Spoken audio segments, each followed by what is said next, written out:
Fantasy football podcast called Living the Stream comes to you each week.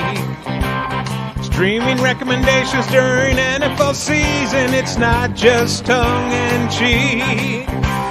Quarterback, defense, tight end recommendations based on opposition matchup. Here are your podcast hosts, JJ Zacharyson and Danny Carter, living the stream. Welcome, ladies and gentlemen, to another episode of Living the Stream. I'm Bandit Zacharyson, the late round quarterback, and as always, I am joined by my lovely co-host, Danny Carter. Danny, what's going on, buddy? You could have gone with like Skeletor or something. Skeletor, yeah, that's true. That's true. What's going on with your body right now? I don't want to talk about it. Well, it's so the plan was to wear a costume, but I couldn't find where we stashed our costumes. I was gonna wear like my like Robin, like as in Batman costume from like 5 years ago, but I couldn't find it. So I put on these necklaces, these Halloween necklaces, and I have a skull balancing on my shoulder for the folks listening on podcast. And JJ, of course, is dressed up as the world's greatest father, aka Bandit from Bluey. That's right. A lot of people are saying that I'm Bluey. I'm not Bluey. I'm the father of my family. I'm Bandit. What's the mom's name? Was it like Chili or something like that? Chili, yeah. Yeah. And then we have a Bluey and Bingo, right? And so yes, the family is the four of us are dressing up as the four characters from Bluey, and I'm obviously Bandit. I tweeted a photo of me wearing this. By the way, for anyone listening to this and not watching this live, this is this is heavier up top than you would realize. So it's like a plush toy right here, right? It's like a stuffed animal for my nose, right? It looks hot. It's hot. It's very hot. I was gonna have my typical tea that I make for every show. Couldn't do that. Can't have it. The other thing I have to shout out. I'm wearing headphones right now, but my ears are technically up here, right, with the costume. Right. So are you telling me to stop looking at your ears? Yeah, don't look at my ears. Don't focus on that part. Yeah. The most annoying part of this costume, you might notice that my body is kind of shifted. It's not centered to my chair right now. Yes. Right? Yes. You see that how the chair is kind of sticking out over here? Yes. The reason for that is because I have a tail.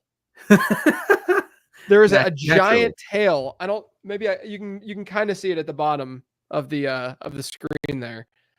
I have a giant tail that is not making us comfortable. So this is going to be one of the worst hours of my life. Yeah, is basically what I'm saying. That looks rough. I mean, I would imagine that your pits are sweating pretty hard right now. Right now, not too bad. Right now, we'll have to come back to it at the end of the show. But look, have we talked about this? You're a pit sweater when you sweat. I'm big time pit sweater. Yeah. Okay, I'm a behind the knees sweater. I think we've talked about this. Oh before. Yeah. Your knees. Big behind the knees sweater. So my lower half is going to be pretty sweaty. Probably some swamp A by the end of this podcast. So you're just balancing a skeleton head on your shoulder right now? I'm balancing a skull on my shoulder, and I don't know how long it's going to last, but I'm going to really try to make it go. I'm going to try to make it last. How long is this going to this is like an act on America's Got Talent or something. I don't know what's going on right now. I grabbed this. I forgot about the whole thing, JJ, and I just grabbed this at the last second out of our huge Halloween box of stuff. And we're gonna run with it for now. By the way, my daughter would love for me to dress as Bandit. I think I need to do that eventually. Yeah, you should do it. And by the way, Ben in chat says our precious Patreon dollars funding JJ's cosplay habit. Look, my wife and I have been big on family costumes with the kids being young, right? So CJ will be 2 in December, so he's still young, obviously. And Avery's only 6. She just turned 6 in July. And so we're at the point where we want to be able to do this for as long as we can because it's very fun. Yeah. And like a couple years ago, my favorite was when we did the Encanto one a couple of years ago when I was Bruno. That was a great one. Yeah, and Avery was Mirabelle and stuff. Last year we talked about this, I think maybe last week or the week prior. Last year we were Mario characters. Yeah. Handful of years ago we were Peppa Pig. But this year we got I mean CJ, man, he is pumped to wear bingo because Really? Avery, of course, because she can be vocal. She's like, I'm going to be Bluey, of course. Yeah. Right. Yeah. Yeah. Oh man, he's been walking around. His is this is just a onesie that I'm wearing, right? So that the head part is just attached to the, it's just a hood, right? Right. Whereas his is like a snow hat, if you will, Mm-hmm. like it's detached, right? He'll walk around the house just wearing the bingo hat with just his regular clothes. He's very, very excited to be to put that on. Well, I'm looking forward to next year when you and your family dress up as the Suicide Squad. Yeah. I do wonder, like what age do you think the kids will be like? I mean, Avery's going to dictate this, but what age do you think that she'll be like, all right, we're done? She's a pretty like seemingly family oriented kid. Yeah. Isn't that embarrassed? Like I went out, she got off the bus today and she was talking to two kids outside of our house, right? And they were older, right? So they were, many years older, not like, I'm not high school, but like just, definitely not in first grade like her. And they're talking and I was already wearing this costume and tried to show it off. And there was not that much embarrassment. There's a little bit of embarrassment, but it wasn't much. Like, I think that she might be okay with this for a longer period than most kids. How old is she now? She's 6 now. She just turned 6 at the end of July. Well, it depends on if she really is like truly like in it to win it as far as like family costumes go, this could be a thing you do for at least 5 more years. Yeah, I'm thinking I mean, maybe CJ will be the one who's anti-family costume. Yeah. So and possibly honestly upwards of 10 more years. Wow. It depends. Now, if I would say that if she is more in the median sense of family embarrassment of embarrassment of dad and mom, then you might have 2 more years. Yeah, a couple more. I gotta figure out, like, this one was kind of easy because CJ went through a Bluey phase. We decided this back in like June, I want to say, because he was in a Bluey phase, like pretty hardcore Bluey. Pretty intense, yeah. But now he's really into Cars, like the movie Cars. Oh, the movie Cars. Okay. Yeah, like he'll literally get home from daycare and he immediately, we're like, all right, let's get some dinner ready, blah blah blah, and he's just like, Cars. And he watches the TV. Cars. Like he just needs to watch Cars all the time. My daughter had an intense Magnificent Ladybug phase. I don't know Magnificent which Ladybug. It's a French cartoon that's on Netflix. Oh, okay. And I was positive, I would have bet untold amounts of money that she would have been Ladybug for Halloween. But the phase happened back in like April and May, so it was too soon. So it didn't coincide. So now her phase is Lilo and Stitch, right? But here's the thing: she doesn't watch Lilo and Stitch. I don't even know if she's ever seen it. But she's gonna be Lilo she's gonna be Stitch for Halloween. Interesting. I feel like that's similar to like Pokemon cards, right? Like yeah. Avery's really into Pokemon cards right now, and I'm like she doesn't know anything about Pokemon. No, nothing. No idea. She just wants the card because everyone else has the cards. Right. It's unbelievable. So I mean, like, I can't hate on it because I collected cards back in the day, but I played Pokemon back in the day when I was in elementary school. I tried to play with Pokemon a few times with Xavier. I wasn't a fan. I'll tell you what, this is really messing with my depth perception that maybe halfway through I'm gonna have to take off the hood. I mean, it's a very real possibility. That's okay. I'm not gonna get too mad. Maybe my friend here will. The guy who's falling off my shoulder right now. I'm shocked that has been kept up on your shoulder this entire. Yeah, we're gonna balance as what you say, America's Got Talent situation. yeah. You're gonna have legit back pain, just like shoulder pain. Yeah, I can see having the posture that you have right now. By the way, we have a commenter who says Stitch is big in kid culture right now, and who knows why. I've tried to track down the origins of why it's big. I mean, it wasn't like a huge hit back in the day, was it? I never got into it. I feel like it came after I was of the right age for it. When did it come out? Like was it in the 2000s? I can't type right now because 2002. Oh, 2. Okay. Yeah. You can't do anything because you have a skull balancing on your shoulder. Think about this. 02. That's 22 years ago. Mm-hmm. So if we would have dressed up like that in like 1995, that would have been hearkening back to 1973. Oh my gosh. That's the equivalent for my daughter It's 2002. What were some of your childhood Halloween costumes? Usually I went as some sort of dead athlete. So I went as a dead boxer once. Just blood all over the place, bruises. Oh, at first I thought you were saying like you were paying tribute to an athlete that had died. No. Yeah, when I was Roberto. So you're saying like an athlete who was murdered, like a type of athlete who got axed or something. So dead boxer one year, dead baseball player another year. I had a baseball embedded in my skull. Wow. Dead football player naturally.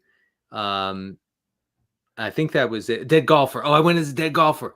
I actually had a 6-iron going through my head. Wow. Yeah, that was pretty tough. intense. That was tough to make, but very, very fun to wear. And that was when I was an adult, actually. And if I remember correctly, I made some poor decisions that night for Halloween. I typically would go as an athlete. Like I remember specifically dressing up as Moises Alou one year when my friends in the neighborhood, it was peak steroid era time, right? This is like when I was 10, like 98 or so. Yeah. And my friends were like McGuire and Sosa, and I decided to be Moises Alou. You're such a hipster. It was very, very hipster. And then I'd oftentimes just wear a random football jersey and say that I'm that player. And then I'd also dress up as like, wear just like a random dude, like wearing flannel and like curly hair and stuff. Just like, put like a fake beard on myself. Or I'd also in my adult life in college, I would always, you had your dead athlete thing. I always went as a trophy. I went back-to-back years. I went Heisman Trophy, which was awesome, by the way. It was a very, very good costume. Did you paint yourself gold? Yeah, I painted myself like the bronze and stuff.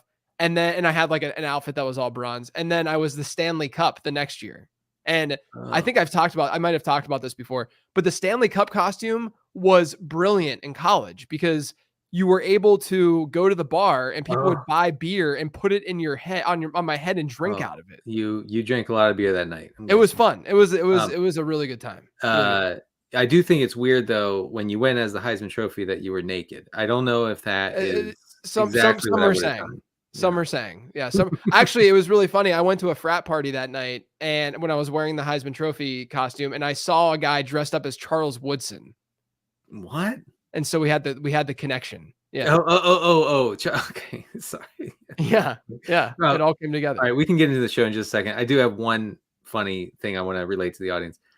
When I went trick-or-treating, I think I was 11, so my brother was 7, and he went as Aladdin. Aladdin was huge at the time. But it was very cold. It used to be cold for Halloween in this area. And so he put on like a huge jacket and like a hat and gloves. And he basically wasn't Aladdin anymore, but he looked like a mess because he's dressed up for winter, but also as Aladdin. And so one of the first houses we come up to, we ring the doorbell. Lady opens the door. She goes, "Oh, what are you?" And I forget what I was, football player or something. And then she looks at my brother. Player. Dead football player. Looks at Corey, my brother, and she goes, "Oh, are you homeless?" I swear, that's what she said. That's what she said. "Are you homeless?" I was like, "What?"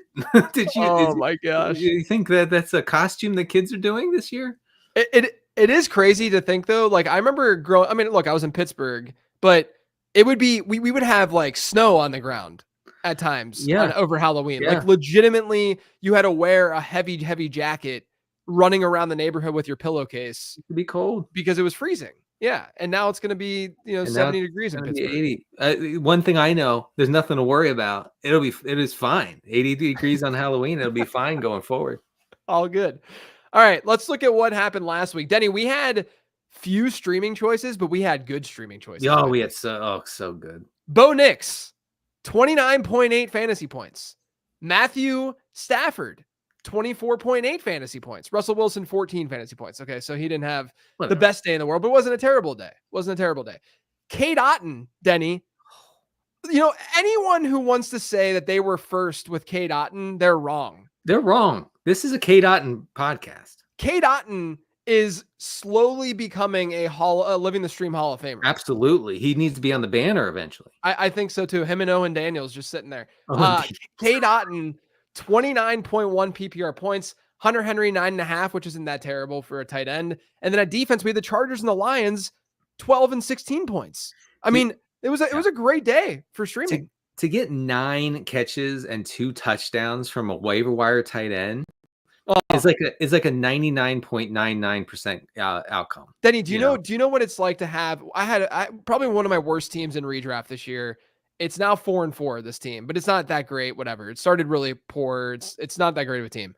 But it's a tight end premium league, and I had added Cade Otton a few weeks ago. Goodness. And Cade Otton in tight end premium last week was league winning. Was it 40 points? It was like 190 points for Cade Otton. It was crazy. Yeah. That is crazy. I actually covered that game for NBC, and immediately it was clear. It's like, oh, this guy's the wide receiver 1 now. Okay. Yeah. No longer cardio Cade.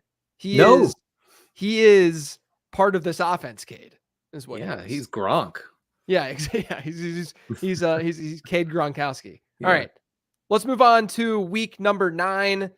Denny, I'll kick things off at quarterback. I'm going to go with Matthew Stafford once again. His percent rostered still isn't too high, maybe a little bit below 40% whenever I checked. But Seattle is the opponent. Seattle's the 11th best opponent when looking at adjusted fantasy points allowed to quarterbacks. You get Puka Nacua, which was very surprising that Puka Nacua just came back and played last week. And he looked really good too. Cooper Kupp was back. He looked pretty good. So he gets his weapons back. And what happens? He throws 4 touchdown passes in that game last week. What's really interesting is that they had regression coming in terms of how they were scoring their touchdowns. Like they were pacing to be, well, there goes the skull, folks. The skull fell. The skull's gone. So Denny, you are not moving on to the next round of America's Got Talent. Oh, wow. Yeah, not great.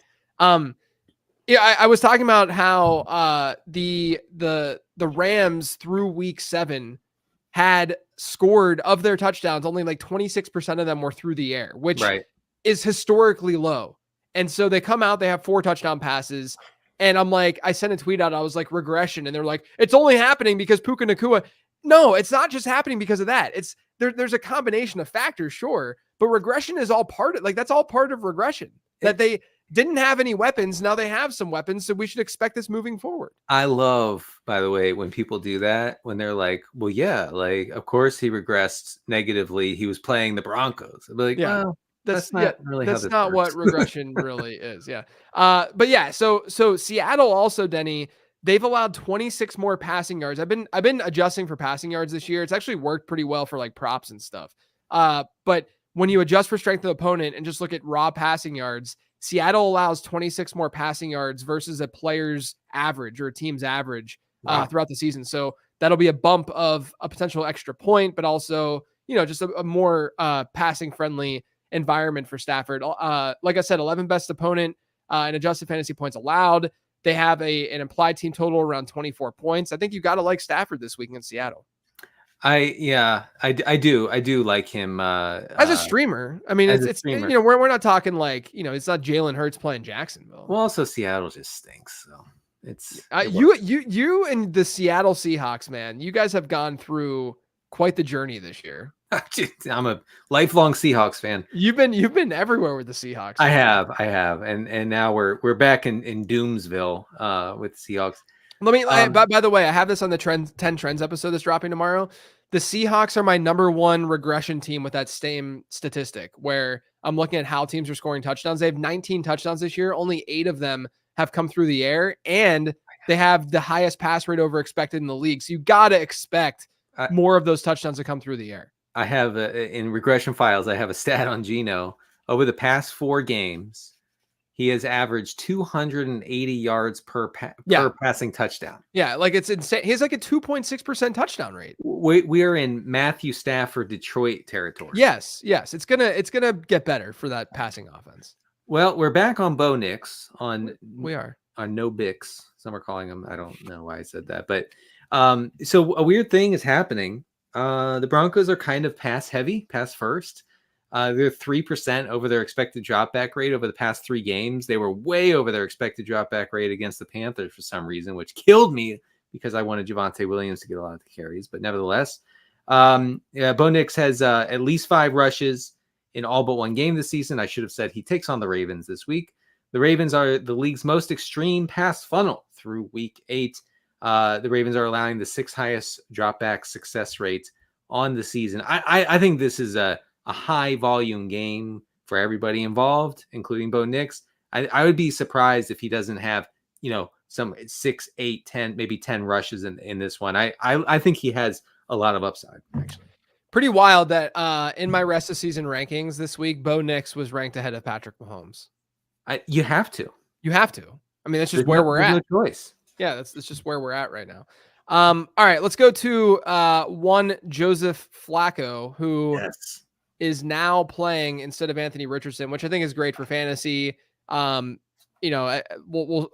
think Richardson's going to play again this year, is my guess. I love what Flacco's done in Cleveland and what he's done so far in Indy. For the I think that he's an upgrade in terms of passing, etc. But I do think that there is sort of like a little bit of an hyperinflation of like what similar to Jameis Winston right now in Cleveland. Do I think that Winston is better than Deshaun Watson? Of course, he's way better than Deshaun Watson. Do I think that he's like the second coming the way that people are talking about him? No. I mean, like there's just no middle ground with the way that people talk about quarterback situations. And to me, Flacco is really good for the situation of these pass catchers in Indy. Jonathan Taylor is probably gonna have a higher target share, which is necessary. But this matchup's good. They get Minnesota. Minnesota has actually been the 10th best matchup for quarterbacks this year. That same adjusted passing yards that I was looking at. Teams against the Vikings. The Vikings have given up the most adjusted passing yards in football. Teams against them are throwing 72 more passing yards than what their season-long averages have been. So Minnesota is a team, again, similar to Baltimore. Baltimore's at 71, so they're like 1 yard behind.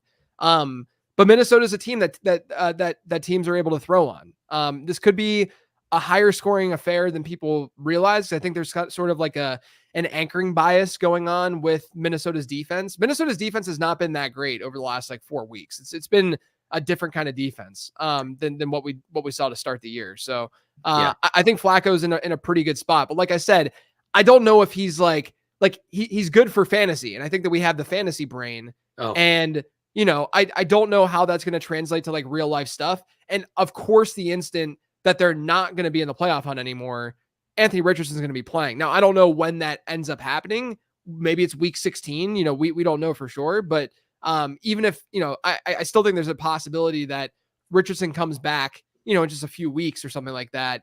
Because I don't know if Flacco is as good as people think that he is. Even this year, they faced Jacksonville in that one game. It's okay, everyone lights up Jacksonville. Right. Now, a lot of people are lighting up Minnesota, so he's a good play, but I just want to throw that caveat out there. Real quick, I want to get your take on Richardson saying in his post-game press conference that he was tired, and that's why he took himself out of the game. Because I think obviously it was a mistake. You should never do that, especially as a quarterback. Yeah. I think it does show how open and honest and decent Anthony Richardson is. Yeah. I think he's an incredible young guy. I root for him, but brother, you've got to just lie there. You cannot be honest about coming out of the game because you're tired. Agreed. I think Richardson is better than what his numbers are suggesting right now. You watch him and he makes some really egregious throws. I'm not trying to downplay this. But I do think that he makes good reads, and he's obviously mobile and he has that element to his game. And look, he has a lot of inexperience. And the thing that is a little bit tilting about this whole situation, and it's not like I'm heavily exposed to Richardson or anything. It has nothing to do with that. It's just, I think the Colts, it's what did you expect? What you were drafting a raw prospect that early. What did you expect to happen? I mean, this is to me, if you really want to see what he's all about, you got to ride it out a little bit. I understand why they made the decision that they did, because but what I'm basically saying is this is why I don't think it's over for Anthony Richardson right now, because there is so much inexperience there. He has 20 career starts ever. He's barely played. I mean, it makes you wonder, should he have not started? Right. No, right. And I'm fine with that attitude and that idea, right? And I'm fine with him sitting back and learning. It's just, to your point, it's okay, you went in and you did this. Why did you do this? What was the point in doing this to begin with? Now you have this drama on your hands. But I think that, like you said, he's a pretty mature guy.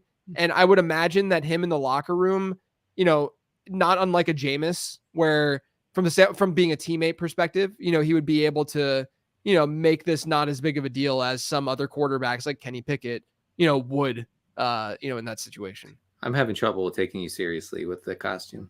I know. I think everyone is. Fortunately, most people just listen to the podcast and not the YouTube channel. All right. Real quick. Derek Carr coming back, supposedly, reportedly, things of that nature. Against the Panthers, couldn't be a better spot. The Saints have a 25.25 point implied total, one of the highest of the week. Panthers allowing the second highest EPA per play overall, fifth highest completion rate over expected. This is the same defense, mind you, in the Panthers that allowed 22 fantasy points to Marcus Mariota 2 short weeks ago. I think Carr is in a good spot. Speaking of that game and that team, Taysom Hill played about 40% of their snaps this past week, getting healthier. And this is definitely like anything Taysom Hill is just a feel-based take. It's totally feel-based. There's not much data that suggests it's like, oh yeah, he's going to dominate this week because his target share, etc. What I see is New Orleans lacks at wide receiver, right? Because they only have Chris Olave. Right. How I can't even explain to you how tilting it is that Chris Olave just gets destroyed once a game. He needs to try to not get destroyed. Yeah, he does. I feel horrible for him, but I also am like, how is this possible right now? He's very good, but no one realizes that he's very good. No. Well, he's Amari Cooper, right? Is that your? I don't know. I mean, he's a guy who sees a lot of targets, doesn't do much with them. I don't know. I think he's good. I think Chris Olave is I don't see talent-wise a massive difference between Chris Olave and Garrett Wilson. Yeah, I could see that. I think there's a dog level situation with Olave. Yeah, there might be. There definitely might be. But he saw 14 targets last week. But regardless. Oh yeah, crazy. You have no wide receiver 2 because Rashid Shaheed's been out. So that's a spot where Taysom Hill can fill in the passing game, not as a wide receiver 2, but just seeing more targets. Yeah. Kendre Miller hurt his hamstring again. So there could be more work on the ground for Taysom Hill. I mean, they can use him more and more, and Derek Carr is coming off the injury. So they can use him more and more. I know that you're trying to say something. I keep cutting you off. Sorry, so go ahead and say something. You're like, I'm sorry. I keep wanting to say the feel part is if the Saints are lacking people to give the ball to, then they will definitely give the ball to Taysom in some capacity. Exactly. So I think that he's in store for probably 8 to 10 touches in this game. I could see it. Definitely. Yeah. And it's Carolina. Carolina sucks. Yeah. Zach Ertz, Washington taking on the Giants. Ertz has 30 targets over the past 4 games. That is not a miscount. He has the 8th most tight end routes on the season, so he's out there quite a bit. So that's what you're doing with Zach Ertz. You're getting your 7 catches for 45 yards, and you're going home. A deeper play would be Chikakonkwo this week. I'm not in love with it, but tight end streaming is really tough right now. It's just people know who the good tight ends are. There aren't many that are stepping up and sitting on your waiver wire for long weeks. I mean, we were streaming Cade Otton week after week, and now he's out of the picture totally. But Chikakonkwo, his route participation got up to 69% this past week. Pretty nice. That was the second highest on the season, and it was without DeAndre Hopkins. He had a target share of 14%. That was also second highest of the season. It's an average tight end matchup. It's a deeper play. But again, this is one of those situations where there's just a lack of alternatives in that offense. Jonnu Smith is a thing still somehow. His route rate has increased over the past 3 weeks.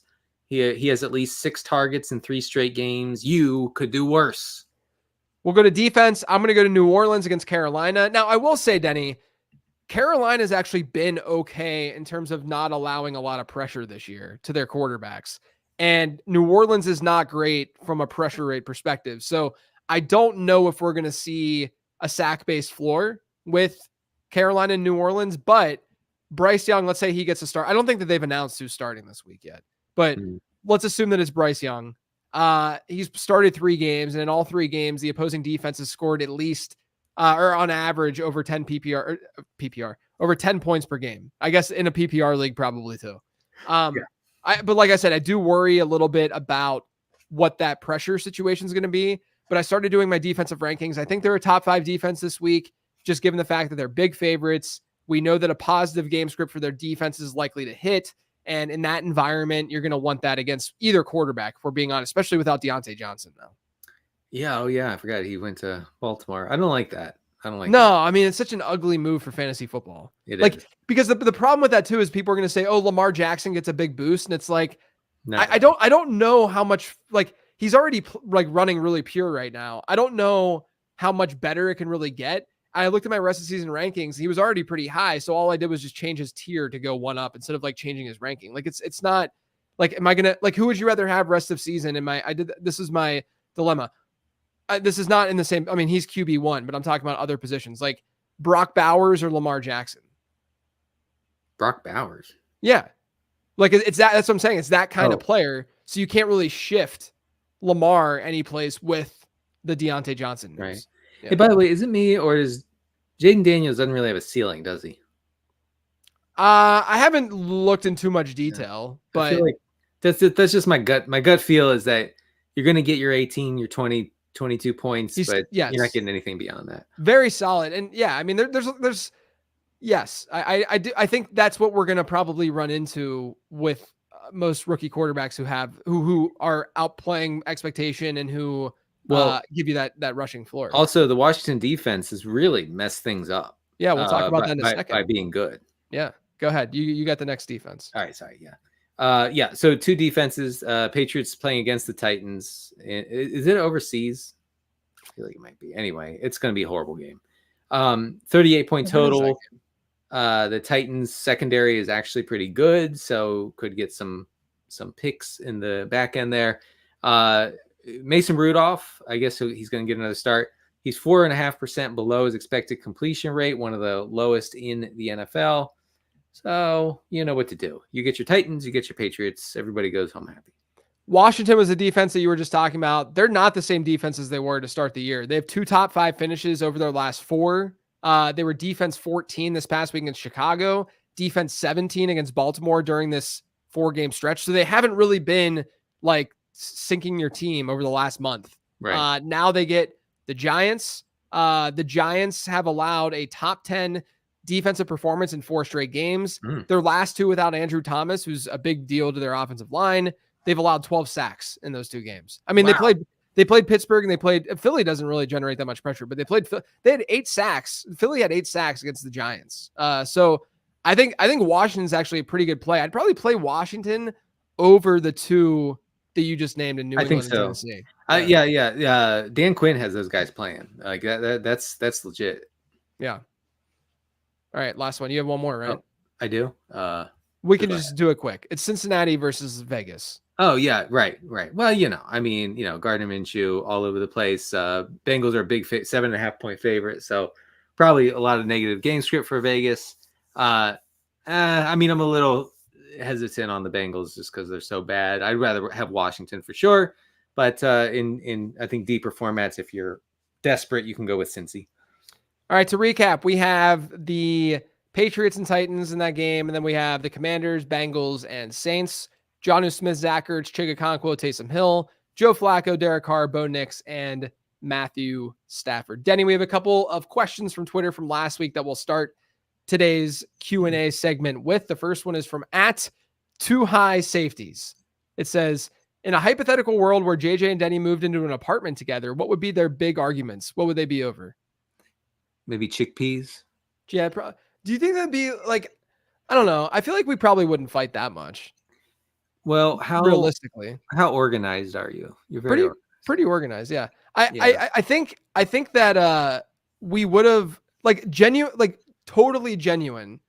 We've been doing this podcast for 11, 12 years now? 12. I think we figured it was 12. 12. And we have never gotten in like a legit argument before. No, we've never been in an argument. Like never. And there's been times where like things are like we're discussing things and maybe we don't agree on. And I'm not just saying about the the content of the podcast. I'm just saying in general. And we haven't gotten in an argument. I feel like we'd be pretty good roommates. I think so too. I mean, I have an aversion to any and all conflict, so that would help. Yeah, me too, though. Yeah. So we'd just be passive aggressive the entire time. Yes, it would be a passive aggressive war between us. I'm not very organized though. I mean, I'm neat. Like I'm neat. I'll clean up after myself, but organization, I feel like I might drive you nuts. So my thing that would probably drive me nuts is more so like I like to at least straighten up immediately after I do something. right? And I'm not saying like clean, right? I'm saying like when I cook dinner, I am trying to get things in the dishwasher, my 3-rack dishwasher. I don't know if you guys knew that, but I do have 3 racks on my dishwasher or in my dishwasher. But I try to get things like straightened right away. Whereas my wife is like, Amanda's very clean and good with like that side of things, but she's not as forceful and cleaning as things go as I am. So are you saying that like she's cleaner than me though, I would say overall. Okay, but are you saying, do you put the dishes away as you're cleaning, like before you eat dinner? No. They're in the sink and they will sit in the sink. We have a pretty big sink now in this house. And so we're able to, I'm one of my jobs in our house is dishes, right? Okay. I'm the dish boy. Okay. And so at the end of every day, literally every day, especially during football season, like when primetime games are on and I finally finish my work, like during the second half of Monday Night Football or something, I will be doing the dishes at 10:30 at night. Right. And so I will I just need to make sure that all of that stuff is straightened. Whereas she does a lot more stuff with like Avery's school. Right. And so she'll be going through her backpack and stuff and it'll be kind of sitting out on our island. Whereas that gets under my skin a little bit more because I'm like, just put it all together somewhere instead of like leaving it out for a second. I'm trying to think of a way that we would get on each other's nerves. Maybe my music would get on your nerves. I feel like that's a possibility. Music's a good one. Or even like, I don't know, technology. It's not like you have one shared TV anymore. So it's like, that's not even going to be a point of contention. Yeah. Right.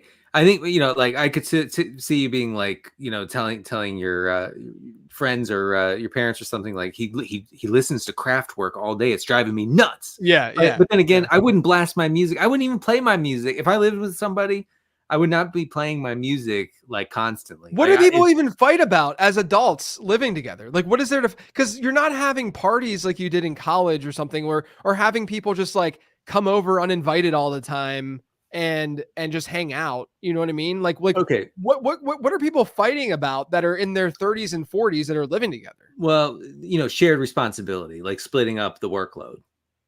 And okay. I feel like we could do that pretty easily. Yeah. I don't mind doing stuff. Like I don't mind doing dishes or being like the garbage boy, Which would be my nickname for you if I lived with you, is Garbage Boy. Hey, what's up, Garbage Boy? Yes. Here's one. Okay. You don't drink coffee. Never mind. Okay. Yeah, right. It'd be great. Not a problem. And I do my tea-chino. Are you cool with the tea-chino? We're cool there? What's that? My tea, like the little tea bags I use for that taste like coffee for my tea. It's just tea. I'm good. Whatever you want to drink is fine. That's right. Okay. All right. Are we sharing hard seltzers? We can, if you would like. But I'm not drinking that much. I haven't drank since the 4th of July. My last drink, Denny, was with Tom Everett Scott. I'm not, shout out Tom. Hi, Tom. I'm sure you're listening right now. Your last drink? Wait, I'm sorry. My last drink was on the 4th of July. I'm not even kidding you. It's been 4 months since you've had anything to drink? I didn't drink anything when I went to Canton. And I didn't drink anything over Labor Day when we had like a family gathering for the weekend and stuff. I just don't really drink anymore. This isn't like a brag thing. I just don't, I haven't done it. I have no desire. It's hard to gin up the desire to want to like drink when you know what lies ahead of you, which is getting up in the morning, and taking care of a family like that. To me, that's why it's like, it's a one and done situation. If I go to a party and I have one seltzer, I'm like, I'm not having another one. I don't want to be hungover. Yeah. But then it's like, what's the point? I do have that one for sure. Yeah. But then I'm like, what's the point of having one or two seltzers? I don't know. It's a rebellion against yourself. Right. You know what I've been drinking? I think I've shared. I just drink Fresca. I drink Fresca. Yeah. That's my go. When I'm grilling, I'm drinking a Fresca. I was grilling the other day. CJ was standing in front of me, had a little bottle, drinking his milk. And then I was right behind him and I was mimicking him. I had my hand behind my back and I was drinking my Fresca, just like he was drinking his bottle. That's funny. But like, I don't know, man. I don't know if this is a normal evolution for someone. I just have lost all desire. I think like New Year's Eve, I'll probably go hard. I do that every year, but like, I just don't have much of a desire to like get hammered. Do you have you seen the Bluey episode where the parents are Yes, hungover? where they're hungover. That's Yes. such a good one. Yeah, that is a good one. Oh, I felt that one. I did think of something that you might get mad at, and that's my Peloton. Because it can get gross because I'm a sweater. Oh yeah, and you Peloton people that you do it for like 2 hours, right? Some people I've actually laid out my workout routine doesn't involve the bike. It only involves the bike once a week right now. So like it's it's not as much, but it does get kind of gross sometimes if you're going hard on the Peloton. Just you mean the amount of sweat puddling around the bike? Just sweat coming off, and like I'm flinging my hair back and it's just going everywhere. That's disgusting. No, I'm not doing quite that. But yeah, I mean, like it's not the non-nastiest thing in the world. Anyway. it's one of the nastiest. No, okay. I think we'd be okay as roommates. We'd be okay. Next question at Johnny F Ball Seed. Is 4th of July food better than Thanksgiving food? Yes. No.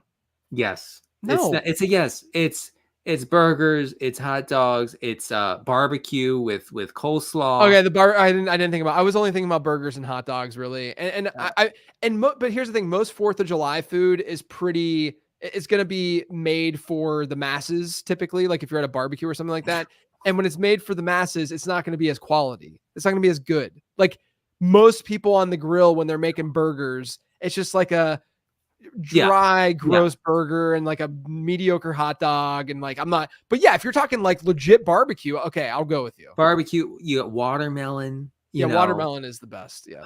Some hard seltzers. I mean, that's good stuff. To me, Thanksgiving, I get nothing from Thanksgiving. Nothing.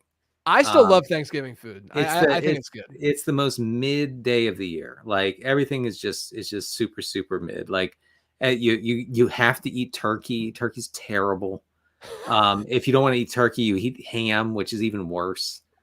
God, I don't know, man. I do like green beans in that. What is it called? Like green bean casserole? Yeah, give me some green bean casserole. Green beans kind of suck though. You suck. Green beans standalone green beans are like are doo-doo. They're pretty bad. Oh, and so someone in the chat says football is the only good thing. Not really. I'd rather look. Give me the early game. Give me the Lions game at 12. Give me the Cowboys game at 3:30. But please spare me the primetime game. I don't want to feel like I have to keep watching all day, and that's the you feel compelled. How insane is like the Christmas schedule this year? Isn't it like aren't they on Wednesdays this year? The games? Horrible. I mean, for my job, it's just horrendous. Yeah. Oh yeah. Your job is even worse than mine for it. Yeah. The NFL has ruined Christmas for everybody at Roto World for 3 straight years now. Yeah. For anyone who works for in the sport and with the sport, and they need people like us to create content around their game. Like, not to say that we're like, these like no, but I mean we're part of the machine. We're part of the machine, exactly. By the way, Beefcake in the reply says stuffing is delicious. Stuffing is really good, but honestly, at 41, I can't eat a lot of stuffing. I'll be honest. Yeah. Next question at Mana_dork. Would you rather burp every time you sat down or sneeze every time you stood up? I'll take the burping. Why? Sneezing's better than burping. What do you mean better? It feels better. Isn't sneezing like an eighth of an orgasm or something like that? Isn't that what they've calculated? Sorry to the kids. Look, we have children, so we've experienced that before. It's like an eighth of an orgasm. They've said. I'll take it. Yeah. I would rather you get more satisfaction from a sneeze than a burp. All right. Well, yeah. I mean, I guess sexually, a burp doesn't do it. For most people. Sneezing feels good is my point. Have you not? No. I am not wrong with this take. This is what we're gonna fight about if we live together. It's like we're just gonna live Seinfeld basically. Yeah. But look, Denny, sneezing feels good on your entire body. It just feels good. I'm gonna say no. You're know. out of your mind. What do you mean sneezing doesn't feel good? Am I not sneezing right? I I mean, don't think you are. it sounds like you're deriving extreme pleasure from every sneeze. It's not extreme. I'm It's just like hating it. it's like a nice little just a good release of a feeling. I mean, you have to go into a separate room to sneeze, and I'm just trying not to sneeze. Well, no, I'm actually sneezing every time I stand up. Oh, I'm definitely not going to a separate room because I'm gonna sneeze automatically right away. I do. Okay, I have to admit something. When I sneeze outdoors, I don't cover my mouth. Hmm. But not like what? Okay, wait. What is this? What is this confession of something that? Why not just cover your mouth? Why not just put a little like elbow into it? So okay, if I'm like on a walk, right, in the spring or whatever, and there's lots of pollen, and I have to sneeze. Again, I'm on a walk. I'm by myself. There's no one within hundreds of yards of me. I'm not gonna. You know what I'm gonna do? I'm gonna lean over and I'm gonna let it rip. I'm talking the nastiest, most obnoxious sneeze you ever seen. Spit just flying everywhere. If no one's around you. If no one's around me. Now, if I'm in an outdoors place with their people, I will put my arm up. Okay, yeah, you don't need to cover a sneeze if you're alone. Okay. Yeah, okay. yeah, no, that's not a bad confession. I thought you were like walking down a greenway or something, and someone's walking the other way, and you're just sneezing all over their face. No. I'm not actually rude. Hey, during COVID though, one time, this was my bad and really stupid in hindsight. During COVID, and this is like the lockdown phase, like nobody knows anything. Everybody's wearing gloves, like wiping down groceries and stuff. Yeah, yes. So I'm on a run, and there's a lady and her kid across the street walking the opposite direction, and I just spit, but kind of like in her direction. Yeah, like in her path, like you weren't. It's like an Anthony Richardson pass where you were throwing it like a little bit too. You weren't prepared to throw it with the wide receiver. It went too far. I think maybe the wind caught it, and it took it. It took it like 2-3 feet too far. Yeah. And so she stops, and I'm like, oh my God, I'm so sorry. Like I'm like I promise I'm not sick, but I get it. You're freaked out right now. Patient zero is what index of suspicion says. There was also Michael said in chat, Sneezy Carter 13. Yes, Sneezy Carter. Hey, when you run do you run in the winter? Yeah, yes, I did at least last year because I was training for that half marathon. Does it get cold? It gets okay. I mean, it'll get in the 20s and stuff. Okay, all right. Tell me if you don't, that's fine. I'll be alone on this. When it gets cold and my sinuses are running, I got a snot rocket. Yeah. Oh yeah. You got a snot rocket. I'll even if I have a long sleeve shirt on, I'll just wipe it with my shirt too. Okay. That's gross. You crossed the line. You're going on a run and you're going to wash those clothes anyway. Well, I don't. No, they're clothes that you don't need to worry about after that run. They're going to go and you can wipe off. It's fine. It's not the end of the world. If you have a runny nose in the cold, which is what a lot of people, I had my first, by the way, there was one weekend where it was a little bit chilly here, like in like the 40s. And I went for a morning run on a Sunday, and it was the first run of being in cold for me all year, because the summer just happened. And the first time you go out there and you do it, it's really just like alarming how your throat feels. After terrible. Right. The first time, and then you get used to it. But the first time, man, it's like, oh man, I forgot that this was the feeling that you felt when you run in the cold. It just shreds your throat. It shreds you. Yeah. It destroys you. I hate it. Yeah. Oh. Yeah. All right. Look, I index of suspicion is part of my group of wiping off your nose. Then your nose turns into a double water faucet. Yeah. Right. But you'd rather be able to breathe out of your nostrils a little bit while running than having a clogged up nose and just breathe. I mean, because my wife, like, I told her about like the snot rockets. She's like, that's disgusting. You don't have to do that. No, snot rocket's fine. I'm like, I'm dying. Like, I can't breathe. I have to let it go. Yeah, snot rocket's fine. It's fine. Next question. This is from @beefcake5. Actually, this is someone who was in chat just a second ago.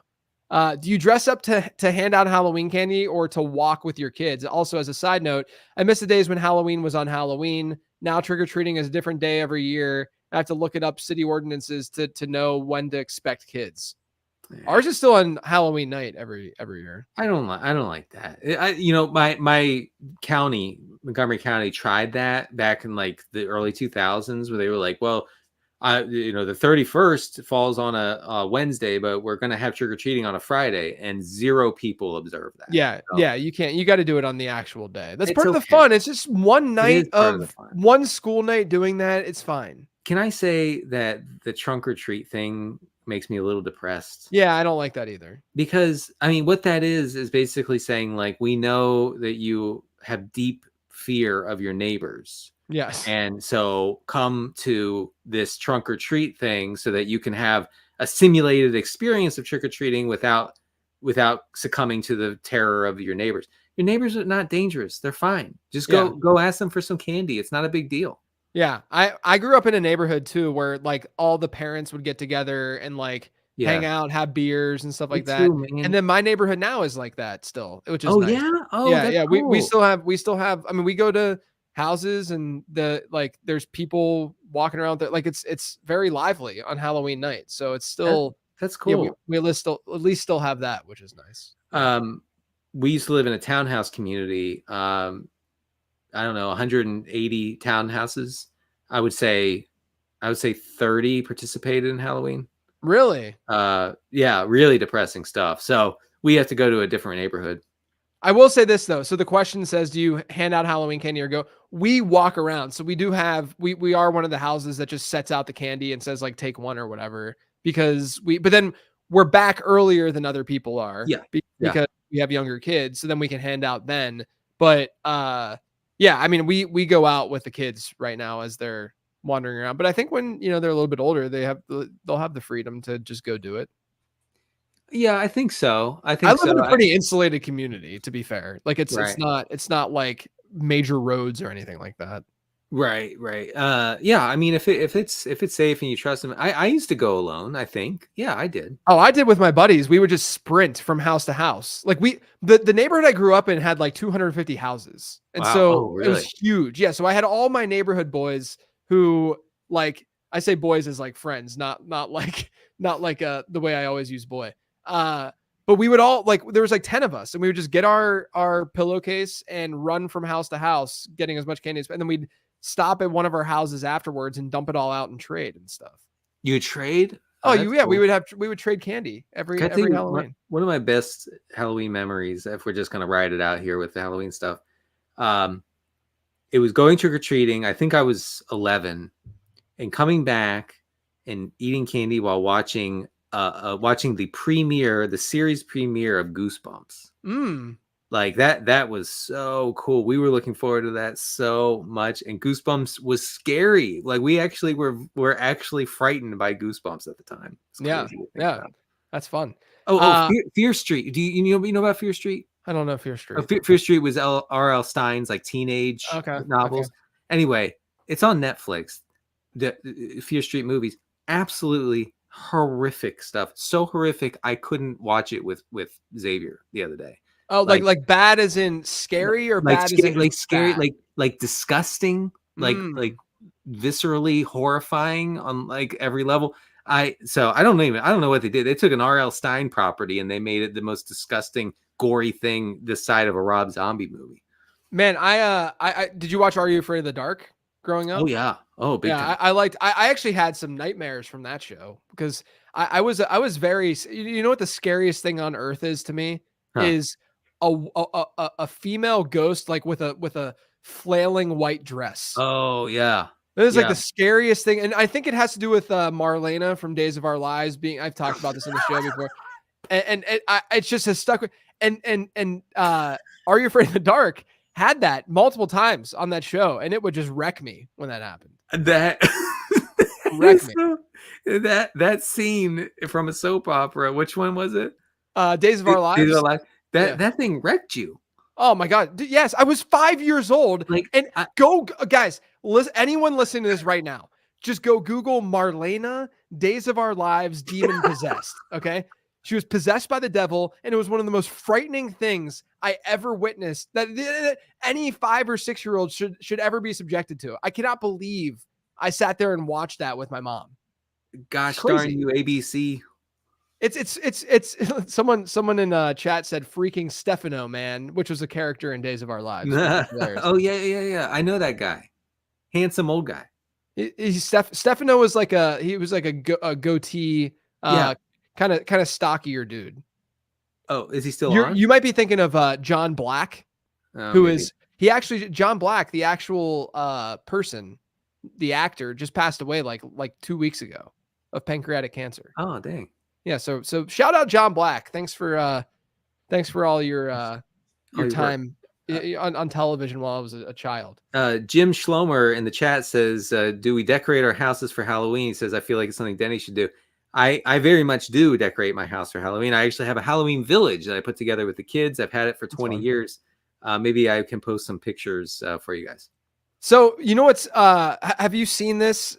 The new decoration. So we just do like little like skeleton lights that Amanda had, and then we have like pumpkins and like flowers and stuff like that on our front porch. But have you seen the giant like skeletons and stuff that people are putting in their front yards? Yeah, we have a commenter who says a 12-foot skeleton checking in. Yes. There are some homes that have I think that they're like you can get them at Lowe's or something like that, but I think they're like $400 or something.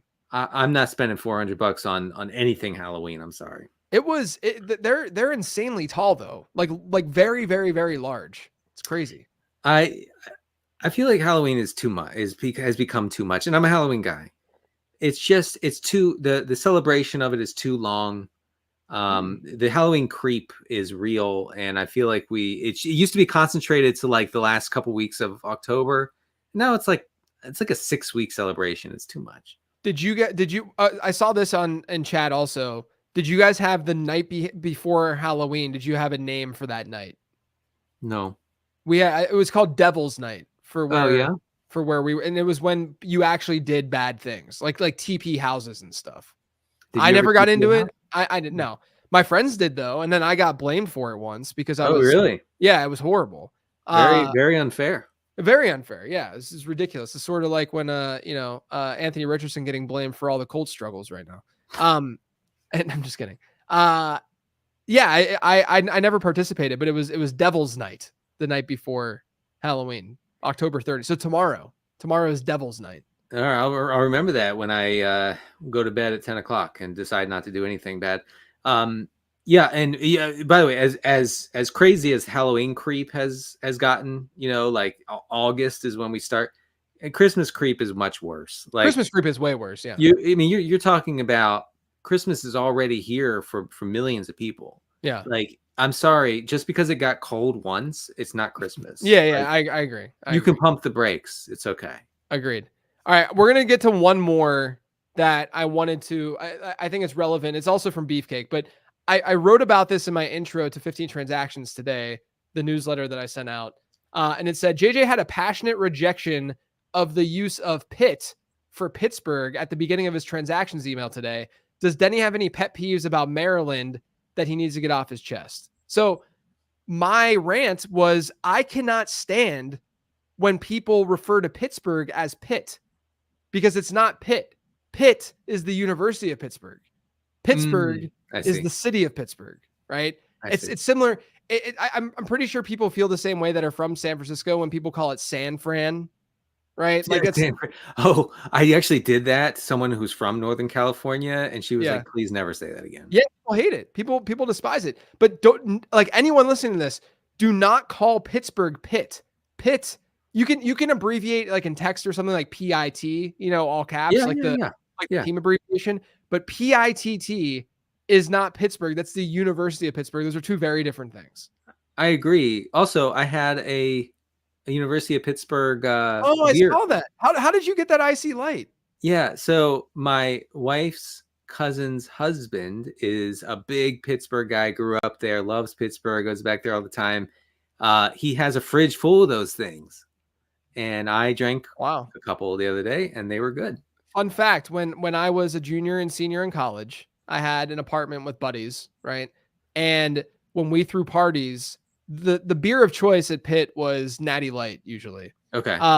But when we threw parties, I had to always pay an extra like $5 in total. It's literally like an extra $1 a case for IC Light. I only had IC Light parties. That was it. I was good. It's a Pittsburgh thing, man. It's a Pittsburgh beer. As for the question, I don't have any issues with Maryland. No one has any abbreviation for Maryland. No one's like the land or like I don't even know what you would say. Do you think Pittsburgh is in the top 10 of cities that people leave but hype up / are so connected to after they leave? You're being conservative. It is the number 1 city in. You think it's number 1? Yeah, because no one from Pittsburgh ever is like, man, I hate that I'm from Pittsburgh. No, everyone loves. I mean, you look at NFL stadiums across the country; they're filled with Steelers fans. Right, but the irony of it is that no one wants to live there anymore. No one lives there. Like they leave. By the way, Pittsburgh's a very, very nice. Like it's not at all what people. If you've never been there, there's still like the stereotype of like smoke and like in like industry and stuff. Yeah. And I'm like it's literally built on like tech and healthcare and education now. That whole city is. But regardless of all of that, it is a great place to live. But it's funny to me that so many people leave. But they're like me, I'm making fun of myself. We leave, but then we're like, we love this. It's the epicenter of the universe. But you will never identify as a North Carolinian. Never. It is easier in Charlotte to be that way because no one that lives here is from here. Yeah. So it was really difficult when I was in Cincinnati for sure. I was like, no way, I'm not from Cincinnati. That's ridiculous. You're never going to be a Cincinnatian. Yeah, never. Is that what they say? Yeah, Charlotte's fun. I'm actually pretty proud to like live here, and I love the people here, and like this is where we're gonna be, you know. Mm-hmm. But Pittsburgh, I don't know. I feel like if you grew up in Pittsburgh or if you're from there, you have to talk about it. You do. It's all folks talk about. It is if they're from Pittsburgh. Yeah, it's crazy. Anyway, Denny, that's it for today's show. Let everyone know where they can find you and your skeleton skull. I'll pull this up here for the folks watching. You can find us at CD Carter 13 on the X platform, formerly known as Twitter. You can find all my work on RotoWorld. Also, visit the pre-sleep site and buy some because it's good stuff. And you can use the promo code Denny10 for 10% off. You can find me on Disney Plus. No, I'm just kidding.